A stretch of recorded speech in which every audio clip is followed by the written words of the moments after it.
Okay everybody, welcome to our video analysis of William Shakespeare's Sonnet 29. Before you watch this video, you should have already looked at the William Shakespeare context page and the prompt questions and have completed your answers to the prompt questions. So, first of all, we are going to look at what exactly is happening in the poem. So, the speaker of this sonnet is unhappy, in fact, maybe even depressed. He feels alone and alienated and unsuccessful. Even God seems to have abandoned him. Some critics have argued that Shakespeare may be referring to attacks on his professional reputation as an actor and a dramatist. In 1592, a rival playwright by the name of Robert Greene wrote a withering critique of Shakespeare, which he essentially derided him as an ill-educated upstart who had no business being in the theatre. He wishes he was rich, handsome, popular and talented like some of his other friends, and that he had something to hope for. Nothing seems to be enjoyable anymore. The speaker then begins to reflect on all the things he used to enjoy, then remembers a special person in his life. At this point, his mood changes. The mere thought of this unnamed mystery person makes our speaker so unbelievably happy and hopeful that he feels like a bird, a lark to be exact, that rises up and sings to the heavens. Finally, the speaker concludes that after all, life is great. Even though this unnamed person isn't around right now, just thinking about his or her sweet love makes the speaker feel happy and so lucky that he wouldn't trade places with anyone else for all the money and power in the world. So, looking at form and structure, this is a sonnet. Sonnets are 14-line poems, usually written as love poems. Sonnet 29 is in iambic pentameter, and iambic pentameter was the metre employed frequently in Shakespeare's work. An iamb is a pair of syllables in which the second syllable is stressed, so it goes unstressed, stressed, unstressed, stressed, and so on and so forth. A line written in iambic pentameter is made up of 5 iambs, i.e. 10 syllables in total, so unstressed, stressed, unstressed, stressed, until you get to 10. It is a Shakespearean sonnet. Shakespeare developed his own specific style of sonnet, and the original person to craft the sonnet was Petrarch. If you want to look him up and find out more about the Petrarchan sonnets and the difference between a Petrarchan sonnet structure and Shakespeare's structure, although realistically I know you probably won't. Sonnet 29 has a rhyme scheme that is slightly different to most of Shakespeare's other sonnets. Instead of the usual A, B, C, D, C, D, E, F, G, G pattern, Sonnet 29 is A, B, C, D, C, D, E, B, F. Shakespeare repeats the B rhyme at lines 10 and 12 instead of using the F rhyme, and you might want to consider why that is. And you could maybe examine the B rhymes and how or why he has repeated them again later on and what exactly he's saying in both of those lines, or in all of those 4 lines. The first 8 lines, starting with when, establish a conditional argument and show the poet's frustration in the octet. The last 6 lines, especially beginning in line 9 with yet, is similar to other sonnets which have a sestet. There is a volta, which is the turning point in line 9, and it concludes with a couplet intensifying the change that has taken place. I scorn to change my state with kings. Note in the 3rd line, heaven with is a trochee, which is basically the metric opposite of an iamb. So instead of sounding like a soothing heartbeat, da-dum, da-dum, a trochee sounds like dum-da and adds to the sense of the speaker's despair. This kind of sense that the world is out of sorts somehow. So maybe not feeling confident in your identity, losing your way with your identity, if we are thinking about our key theme. So, narrative point of view. It is a first-person narrative point of view as shown through the personal pronoun I. It's written in the present tense, and it feels almost confessional, like he's confiding his frustrations and his concerns about his identity and falling out of love with himself or feeling frustrated with himself or a certain aspect of his life. The narrator is clearly depressed and in a state of emotional turmoil, As in the very first line, he assumes himself to be in disgrace with fortune, basically meaning he's been having bad luck. He also feels like men are judging him and he's in disgrace with men's eyes, showing that, something has happened for the general public to fall out of favour with him. It could be real or imagined, especially considering what you've hopefully read about context. But it is enforced in line 2 when he bemoans his outcast state. So whether it's real or perceived, it doesn't matter because he feels it is there. There is a turning point in the poem where he actually feels more hopeful though, and his soul is invigorated at the thought of the fair lord, and he seems to sing to the sky with rejuvenated hope. Now, for our line-by-line analysis of the language and imagery, I have tried to pair them off into 2 lines, but there might be some times when I've had to skip over into perhaps another slide because I have too much that I want to say.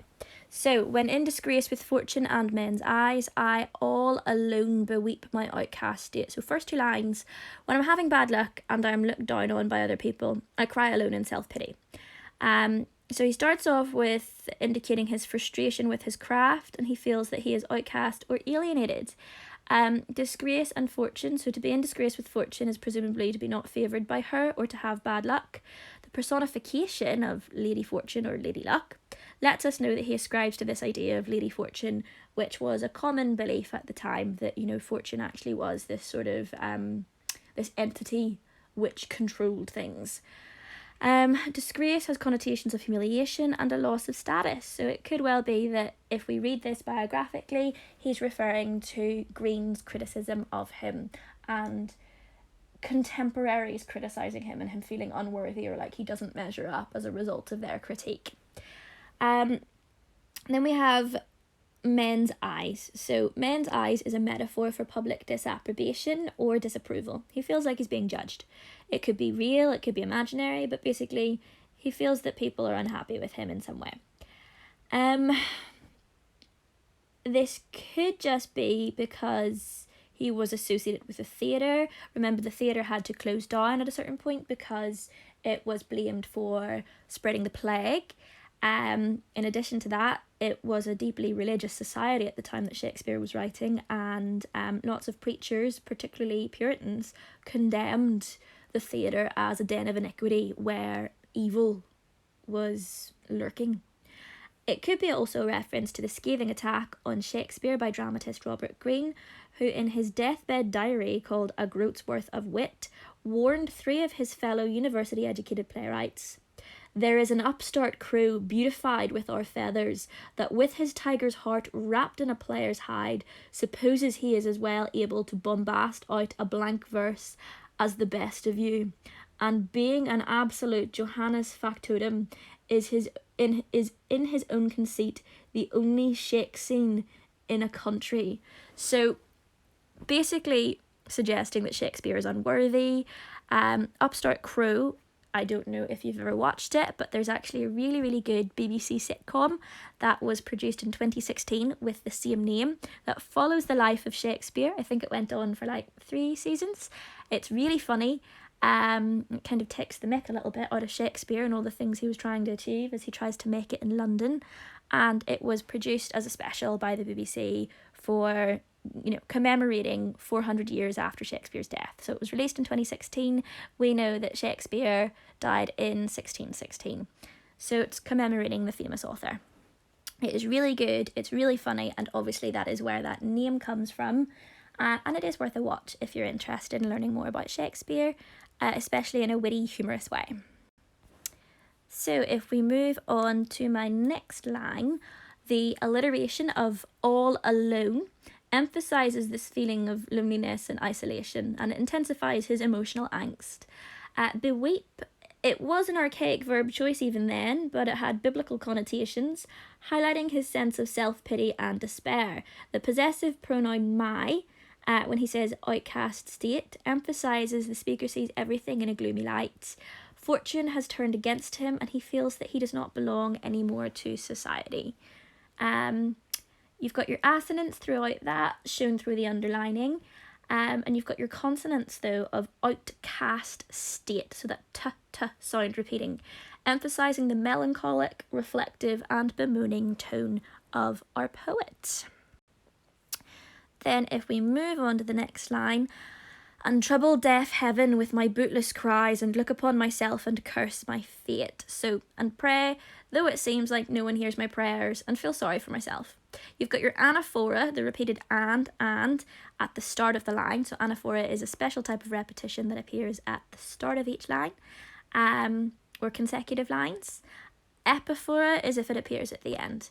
And Shakespeare was, probably one of the dramatists and poets that really ascribed to constantly using anaphora or epiphora in both his poetry and his plays. Heaven is personified to act as a symbol for God, who he feels is turning a deaf ear to his complaints and laments.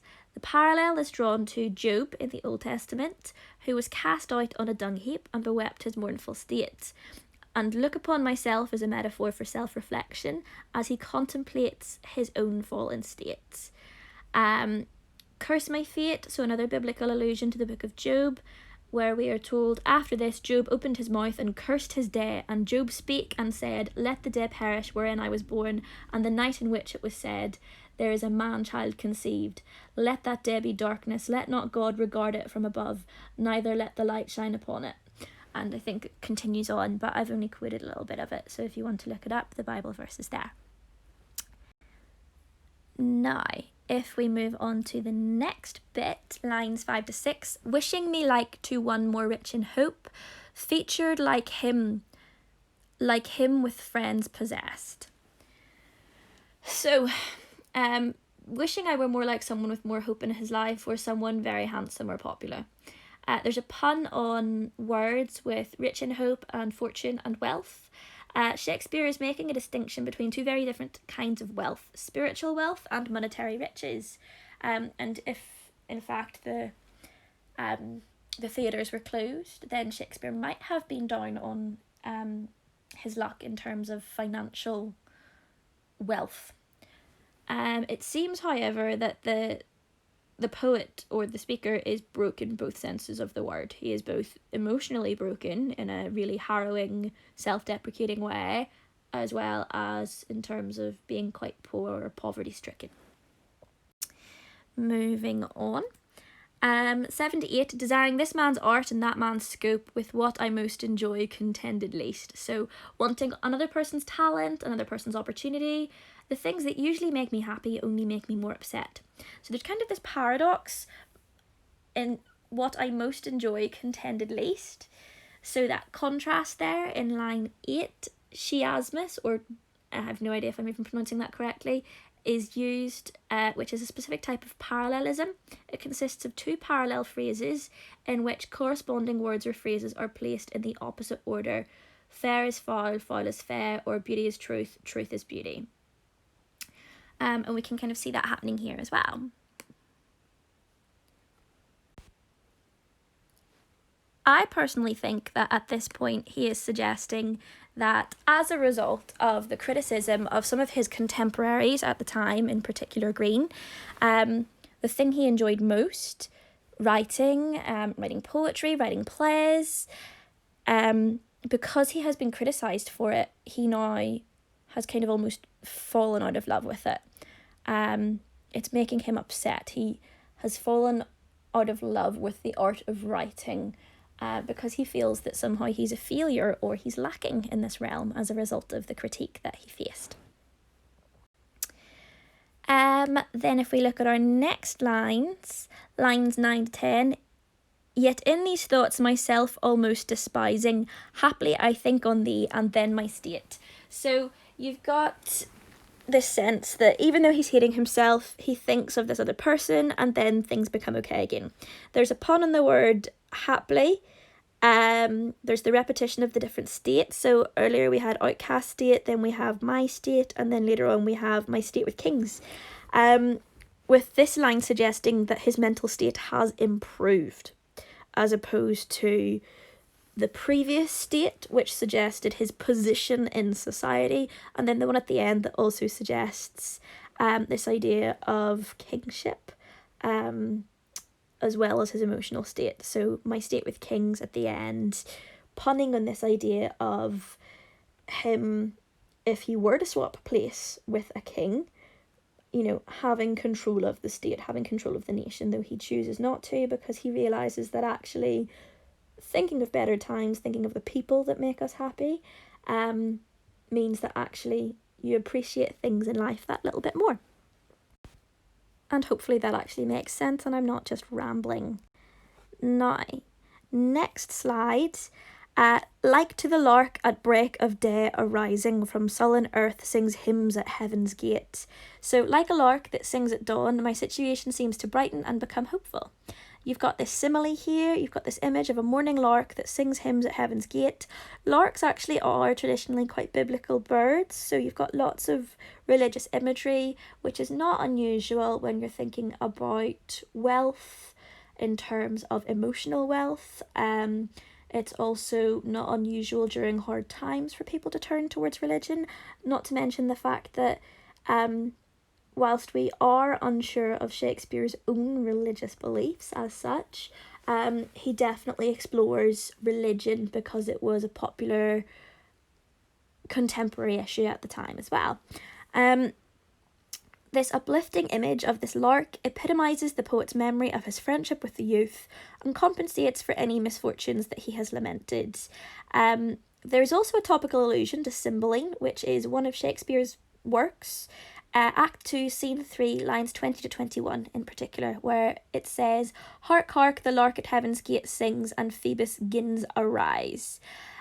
So I personally think that there's a suggestion that Shakespeare remembers his successes, like Cymbeline, and learns to overcome his depression by focusing on them instead, as well as the suggestion that, friendship and thinking of this young man and his friendship with this young man could potentially have been uplifting too. So you can interpret it whatever way you want. I personally think that if we take it to be an autobiographical poem, and we map on the details of his life and the fact that he received this criticism, it's very clear that actually, even if you've fallen out of love with writing, if you think about times when you were happier, when you were feeling more confident in your craft, that it is very clear that this is what he means. Moving on to our next slide, we've got lines 11 to 12 continued. There's the personification of the earth as sullen. There's the use of enjambment or run-on lines between lines 11 and 12, reflecting this outpouring of emotion. The verb sings is a metaphor for hope and rejuvenation. He feels, as well as his soul, which has been liberated by thinking of the young man's friendship or love, or his own literary success. Final lines, "For thy sweet love remembered such wealth brings, that then I scorn to change my state with kings. So because thinking of your love makes me feel so rich, I wouldn't switch places with kings." There's also use of imagery of wealth in the couplet, suggesting that love is what brings riches and fortune, or, if not literal riches and fortune, then an emotional sense of being fortunate or being rich.